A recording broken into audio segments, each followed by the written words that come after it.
Hey guys, this is a video in my TI-30xs Multiview scientific calculator tutorial series.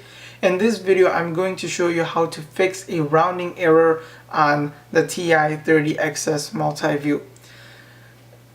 Without further ado, let's get to it. Right now, if I type in 1 divided by 3 and press enter, the answer shows up as 0. So what's happening here? Let's go to mode and arrow down to the float option and notice that this is set to 0, and this dictates how many decimal places the answer is shown in. So right now the answer is shown in 0 decimal places, so it's rounded to the nearest whole number. So 0.333 was rounded to 0. Now I can set the number of decimal places higher, and let's see what happens then. So let's set it to something like 7 and press second mode to quit, and let's do 1 divided by 3 again, and notice this time we get a much longer answer in 7 decimal places.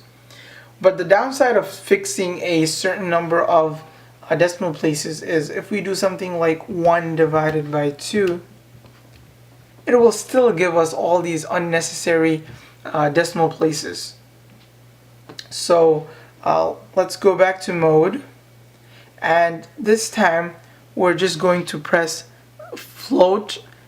Once the cursor is blinking on float, press enter and then quit, second mode to quit, and press enter to do the last calculation.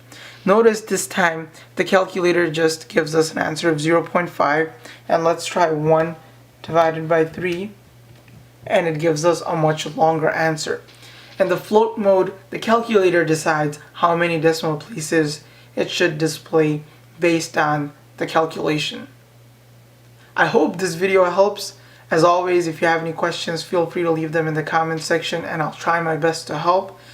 If you haven't already, please subscribe. Check out other videos on my channel, especially the graphing and scientific calculator tutorial series. And until next time, take care guys.